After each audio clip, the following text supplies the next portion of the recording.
talking about like a high performing team, it's not only like a friendship, but you also have to be really connected in the subject matter of what you're doing. So having broken friendships in the locker room, but then having to play next to each other on the field where you're like, you have to trust each other and you have to like put yourself on the line. It was really hard. That's Taylor Kemp, team captain at Maryland University, then drafted in the first round and played in over 100 Major League Soccer games. In this episode, you'll learn about his crazy journey to Catholicism. What was my conversion in miniature? It was moral failure, a pretty girl, and a good teacher. What it was like being a Catholic on a professional soccer team. It had beautiful moments, it had terrible moments. And lessons on how to share the faith in a high-performance group. So much comes down to credibility. Make sure you're right with God first. All that and more coming up next.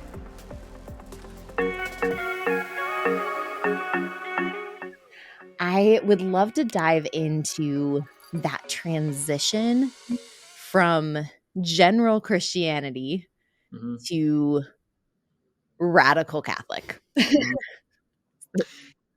Yeah. Us there. Yeah. How did I get there? It was a crazy journey. The quickish version is I had a very serious girlfriend at the time. We had dated, and she's not my wife, so spoiler alert, it worked out. We'd started dating right at the end of high school, and then we dated long distance all the way through college. She went to Colorado State University when I was at Maryland. Dated long distance all the way through college. She moved out to Washington, D.C. after she graduated, and I had been drafted. Okay, so we're living together in Washington, D.C., which is not advised, viewers out there. But we were living together. Brittany was working out there, and I was a professional soccer player there. I had hurt Brittany just tremendously through college and some of my pro years, and eventually got to a place where I told her about this. So I really, really hurt her. And like, thank the Lord for conscience out there. So if you've got that like ping of your conscience, that's God.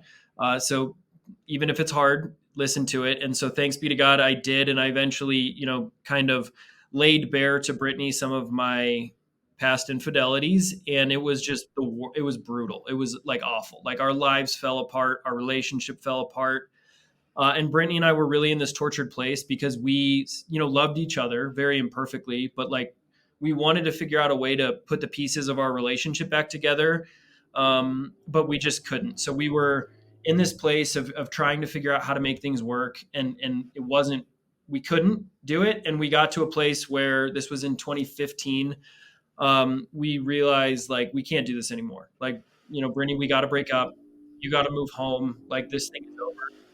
And she had grown up a cradle Catholic, and she wasn't exactly a practicing Catholic, but she still held on to those like cultural ties to her faith. And when we got to this place of ultimatum, she came to me and she's like, Taylor, we've tried everything ourselves, but we've never, tried God. We've never given God a real shot in our relationship to see if he can help us heal and learn how to just kind of recover from what we had done to each other. I said, what do you mean by that? Sure. Like, what do you want to do? And she's like, I really want you to think about entering RCIA. And I was like, awesome. Like, where do I sign the form and whatever? And she was like, actually, it's like a 7-8 month thing. And I want you to consider becoming Catholic because I think we need to let God into our relationship. And I think we need to be unified. I think that you and I, she was always a cradle Catholic. Like I said, the faith wasn't a big thing for me. So I was kind of like, whatever. I didn't have a particular affiliation. And she's like, I think we need to give God a shot and be unified. I want you to consider becoming Catholic. And it's a 7-month thing. You have to go to the church every night forever. And I said, no. Unbelievably, I said no. And my wife was like super headstrong and strong-willed, and she signed me up without telling me. And then 2 days before the first class, she just told me. She was like, hey, I signed you up. You got to go. It's on Tuesday, and you have to go. Like, or else I'm not. This is it. And I was like, fine. So, I went, we were, this was at St. Peter's Church on Capitol Hill in Washington, D.C. It's September in Washington, D.C. So it's like a million degrees, 100% humidity. And I go into this church basement and it's like peeling yellow wallpaper. Uh, it's like 89 degrees in this basement because the AC of the church does not work. I'm not happy. I don't want to be there. I'm like mildly embarrassed because I think people are going to recognize me. Whatever. Okay, in walks, I hear the door open, and in walks this man wearing what looked to me like a bed sheet with a white bed sheet with like, huge rosary beads clanking from his hip. So for anybody who's watching out there, he's a Dominican priest, but I had never seen a Dominican priest. So I'm like, that's not a priest I've ever seen before. Like, no, he doesn't have the collar. So I like lean over to Brittany. She went with me. I'm like, is that a priest? Like, I think so. And I just like can't believe this. And so I'm sitting there like counting the minutes and I'm like, you know what? I'm gonna get through this for a month and then I'm gonna tell Brittany I gave it the old college try and then I'm gonna be done with this.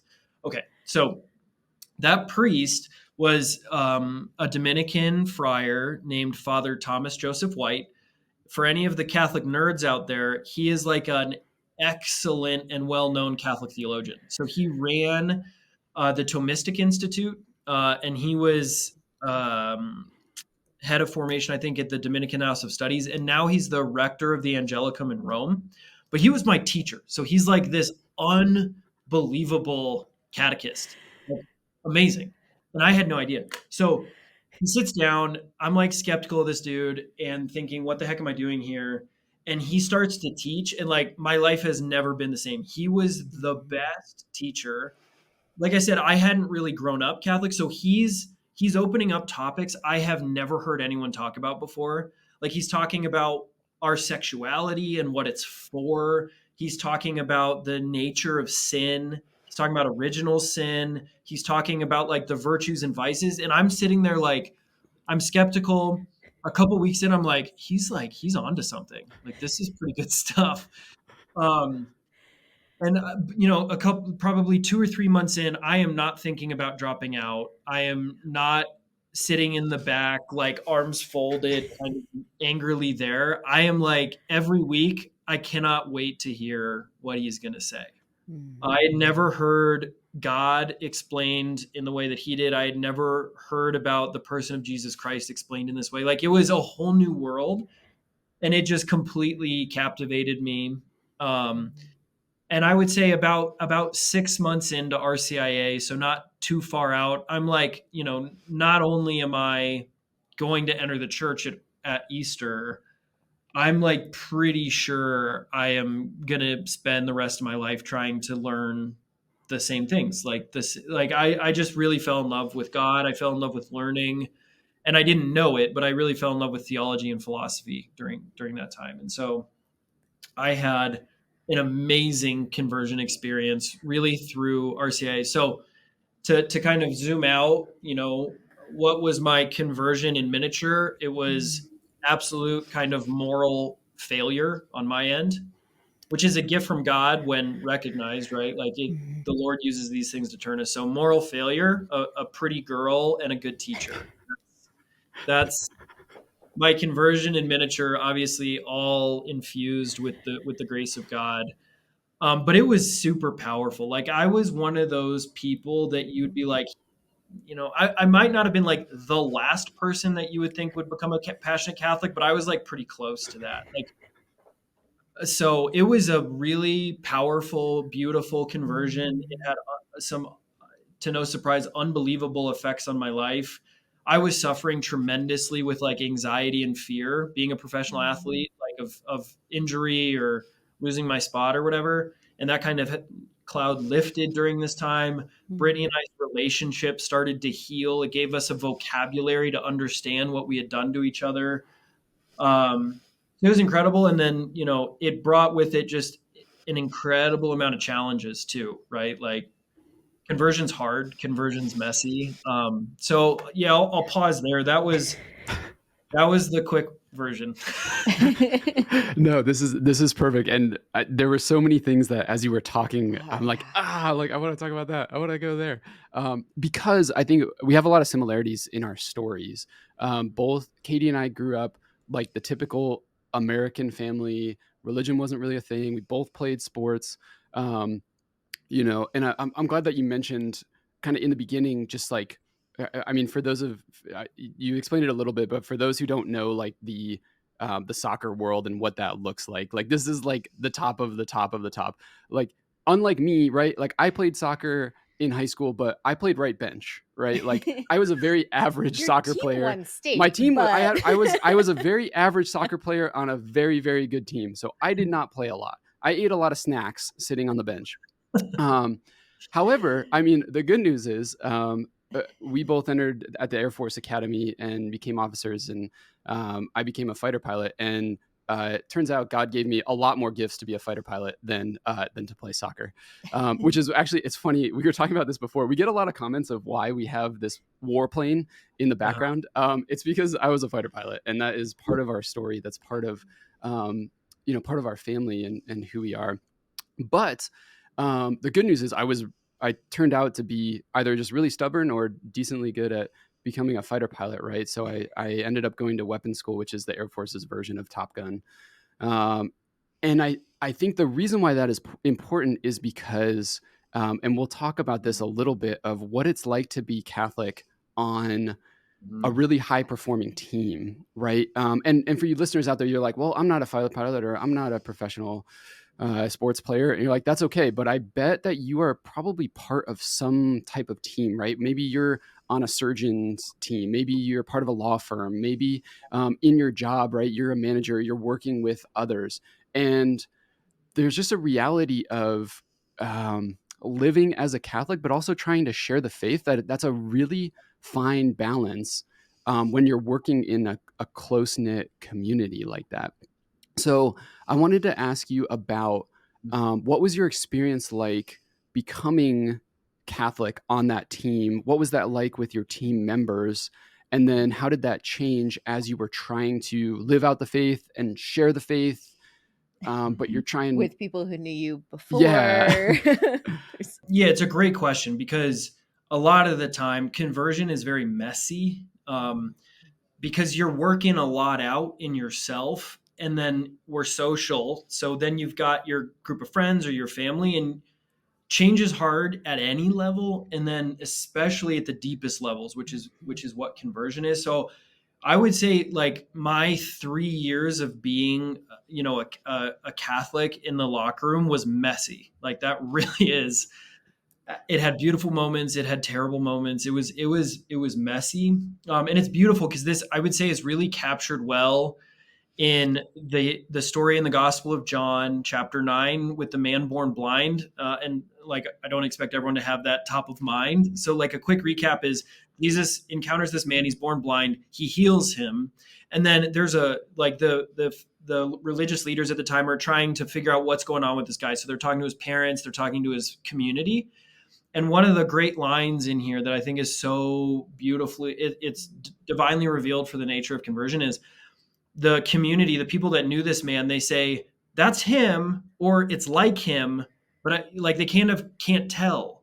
And that's what's going on in conversion is, like, your friends and your family are like, well, that's still the same person I know, but he or she is different. And that's hard. And what's going on. So that was my experience. And it was super messy. The things that I would say about it are, it's just good not to get overly analytical, overly scrupulous about when these things are going on, because have great confidence that in the midst of your own conversion or someone else's conversion, like, the grand author of that is God, and he's going to smooth these things out. And we're all going to do things well, and we're all going to make mistakes, and that's just fine. Like, conversion is difficult. So to kind of give comfort to anybody out there that, like, maybe they're going through a conversion, or somebody in their family is, or a friend, it's like, it's just tough. Like, give people space, give people some time.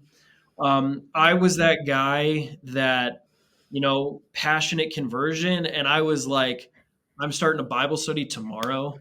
I'm calling my friends out to stop doing this and to start doing this. And um, as one can imagine, there was a mix of good and bad in that. And there was some great things because I really did. In the 2 years after I became Catholic, two other guys on my team became Catholic. So some real fruit there of the kind of like radicality that often comes with initial conversion, I would say. And then there was some friends that I was like totally alienated from after that. Like they were like, we used to do this together and you're now not, and I feel judged and you're this, and like total alienation. And I could have like very much handled that much better than I did. Um, you know what? I think that a really easy way that as I've reflected back on my experience, kind of how it went, is in the first year of my conversion. I would say that for a lot of my teammates in particular, and Drew, you're talking about like a high performing team. It's not only like a friendship in the locker room, but you also have to be really connected in the subject matter of what you're doing. So for you, flying, and for me, it was the same on the field. Like your relationship kind of permeates everything. And so it was really hard, like having broken friendships in the locker room, but then having to play next to each other on the field where you're like, you have to trust each other and you have to like put yourself on the line. And it did create like challenges and confrontations and conflict. So the first year of my conversion in the locker room was really beautifully personally. It was really beautiful for my wife and I relationally, but it was super challenging in the locker room. Like I would say it was like more separation than anything. I felt pretty isolated, pretty alienated. And I think that most of my teammates looked at it as like Taylor's going through this radical religious thing and I don't want anything to do with it. And it'll probably go away in like 12 to 18 months or whatever. The second year of my conversion, I would say leveled out a little bit and like gave people a little bit more space, was a little, yeah, just tempered, like calmed down a little bit. And it was in that year that I feel like more of my friend group was kind of accepting. They were like, okay, like Taylor is different. The initial hurdles were over, and I think they saw this wasn't some passing fad for me. And then really, this was really beautiful in 2018, which was my final year. All of that turned to curiosity from my Yeah. teammates.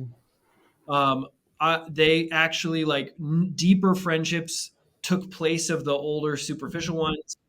Guys were like wanting to hang out more. They were asking questions. So it was awesome. Like in God's providence for that, in my final year in the locker room, the guys were like curious. The Bible study was like full. We were making trips up to the Basilica in DC. It was incredible. So yeah, that's probably the short version. It was a messy time. It was really beautiful. It had tons of lessons and tons of challenges, and it ended really well. Like by the time I left, like there, a lot of the other guys in there that we had kind of reclaimed friendships. They were different people, and they have Mm. remained to large extent kind of different people, which was such a blessing. Yeah, I think that that's so beautiful. Just for you to be able to speak to those who are listening that conversion is messy and it's not an overnight process. And it's actually a continuation beyond those 3 years. I'm sure you can attest, but the like reality, I think of St. Paul as you were talking of like the on fire, like go out and they're like, let's maybe teach Yeah. you a little bit more before like but the like the strongness and the boldness that comes with initial conversion is Mm. such a beautiful gift. But Hmm. also the sometimes we hear a testimony and it's my life was terrible, I met God and now everything is perfect. And that like was really hard for me. I Hmm. was confirmed my freshman year of college. And there's just that reality that learning to live this new way, like my life was not perfect year one. Like, woo, there were some falls that hurt more because I knew God and I had chosen anyways to sin. And like, ooh, walking through that process and then the messiness of yeah, redefining relationships and boundaries and all of the things that come along with that. And I think that that's something we need to talk about for Hmm. people who are walking through that Mm. conversion process. And then I think the evangelization side of it, we just saw a lot of our like initial fire and how that could ostracize us Hmm. in the workplace with relationships. And then kind of as we matured not only in faith, but also in position, Mhm. the ability to influence. And so, Yeah, and I think, like, I never wanna crush, like, the zeal of new converts, right? Because because that is it's so so good. beautiful, and, like, and I probably need more of that in my life to, like, reinvigorate the things. But there's also just a reality, like you were mentioning, about just this dynamic or this play between your friendship, your social life, your and also, your profession, and working on this team together. And you just have to be, I think, aware of those dynamics. Mhm. And for example, like here's one of the things I didn't realize that I ended up realizing later in life, and I made a lot of mistakes in this, is that I think the way that you evangelize, and for our listeners, evangelize, we're just talking about like sharing the faith with others. Mhm. The way you do that, I think, can really depend on what is your status within this subculture, within this group. So like when I was, I had essentially my initial like conversion or reversion in, I saw freshman year of high school. And then, by the time I was a senior, I was like, man, I'm ready to, like, I'm on a senior on the soccer team, right? I'm a leader. And I actually had my coach pull me aside, and he was like, I know you're a leader in like your youth group, but you're not a leader here. Mhm. And this was back, like back in the day, like political correctness wasn't really a thing. Yeah. But he was right. I was like, man, I didn't have the influence on the team because I wasn't that good of a player. Mhm. And I think that a lot of, and so when I became a fighter pilot, in the fighter pilot world, a little bit different than pro sports, where like when you're young, when you're the new guy in the fighter pilot world, you are the worst fighter pilot that is there. Like you just Right. are, because so much of it is experience, so much of it is learning and knowledge and going out and failing and doing it again. And so just this reality of like you can't you don't have influence in Mhm. over people in a sense. And so, but I made that mistake in thinking I did, in trying to, like, preach to people in a way, when in Yeah. reality, I think when you're at that low man on the totem pole, a lot of your evangelization is just living the life, right? Living the faith, Yeah. where you're just like, no one's going to listen to me because I don't know what I'm talking about. I know a decent amount about the faith, but I don't know a whole lot about being a fighter pilot. And so therefore, just in general, no one's going to listen to me right now. Mhm. And no, wish I had known that, and just living, just being an example.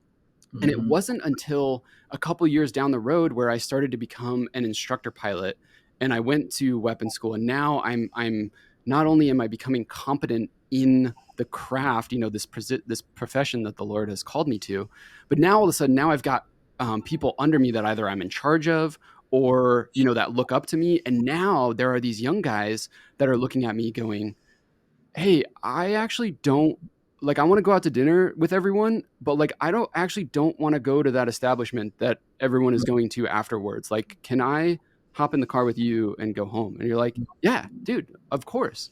Mhm. Because I don't want to see you divorced either. And that's a good recipe for that. You know what I'm trying to say? Like, it's um yeah, so if yeah, if you have any lessons for our listeners on that, of just like the dynamics of being aware of your position in the team, or just like the group dynamics of that, how that has played out for you. And then maybe also the this idea, like the culture that has just failed you. Maybe this is a separate topic, but I'm going to throw it in there, and I'm just going to throw it all at you, and you're going to have to deal I'm with it. ready. Um, This this idea that I think so much of our in with people is that they do what the culture says to do, and then they're miserable, and it fails, yeah. right? Like and inevitably, like, that's what sin does to you. And then all of a sudden, now you just provide them with like this alternative of like, hey, you're miserable, like, why? I'm kind of like you, where you're just like, what have we got to lose, you Yeah. know and there's such a beauty in that. So yeah, team dynamics, and yeah, just how to share the faith with people. Yeah. Um, so much of what we're kind of weighing here, when you're thinking about evangelization, whether by words or by deeds, or like, so much comes down to credibility. right? Like one of the greatest questions, and God rests so much on credibility. And there's a great saint. He's the universal teacher of the church, named Saint Thomas Aquinas, and that's where he begins. Is what credibility does a person have for me to watch, observe, and want to learn from them by their life or by the words? Is a question of credibility. And like to your point, when you're a lower, fighter pilot, your credibility is low. It's like, well, who are you? What do you know? Why am I going to listen to you? But when you're an instructor, there's a credibility that's just inherent to office. Like, well, this person's been entrusted with a certain level of leadership by others, and I therefore can give him more of my trust than I would if he wasn't, kind of a thing. And I think a good kind of rule of thumb, especially for listeners out there who are new to the faith or new converts or young or whatever. I'm with you guys. Like, you never want to take anybody's zeal away. So like if you're feeling compelled to something, there's a great thing that can come from that. But a lot of the times, one of the things that we want to guard against is speaking something, speaking that which we do not practice, right? We have to practice what we preach. And when we're professing something, like especially for Christianity, like at the heart of the Christian faith is love, is charity, is love of God and love of neighbor.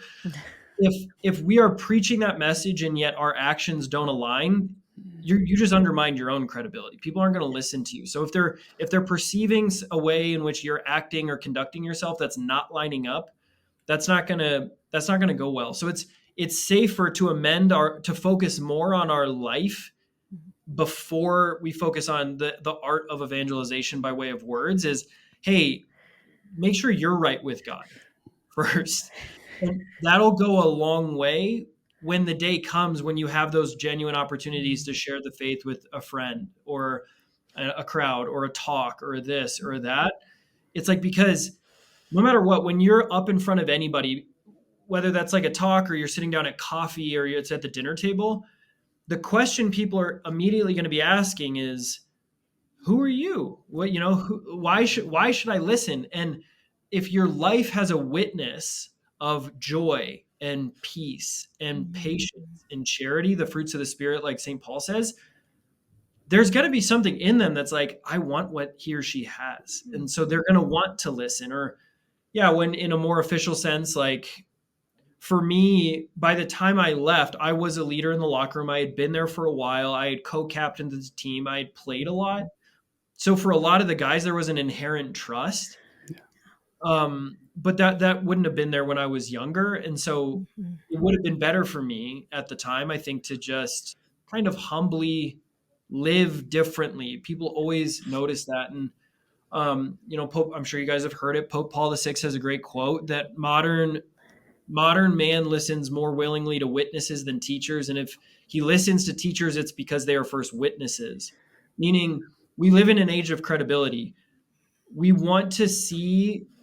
need to see the people that are helping, saying this is how you should live or this is what you should do. We need to see in their own life something that we desire, like a joy or a peace or a patience or a happiness. So I think that credibility is just a huge thing. And then, Drew, to your second question about culture, I really think this is a huge one. The culture is absolutely failing everyone.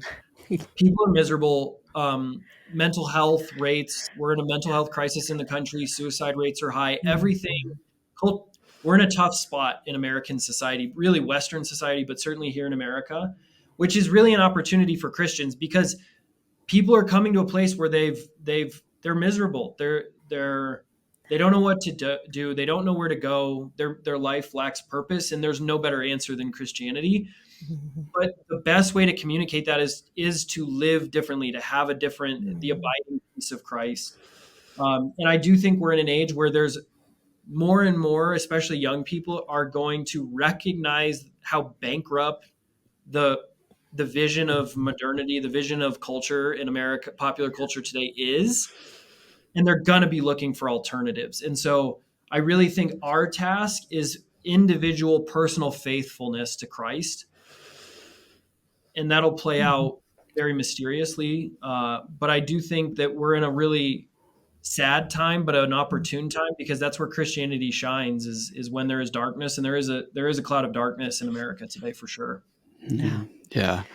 And I think that's something that the Lord has kind of blessed Katie and I with quite a lot, is this idea that you have to live differently, but you don't have to be weird. Yes. And especially when you're in a friend group, when you're working on a team, some type of work environment, right? I think you attract more people to the faith. You do have to live differently, right? If you're living the same as everyone else, then It's a recipe for yeah, disaster. that is not what the Bible tells us to do in Catholicism. However, um, I think when you do it in an attractive way and not a weird way, then it sparks the curiosity, right? And those, I think that's the most powerful thing when you're living your life.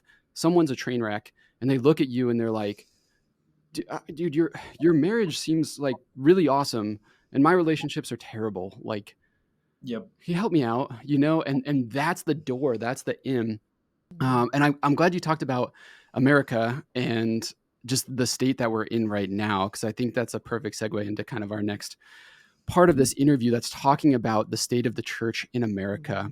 If you enjoyed that interview, check out our other conversation with Taylor about the status of the American church, how we evangelize through the history and the incredible saints that we have here in America.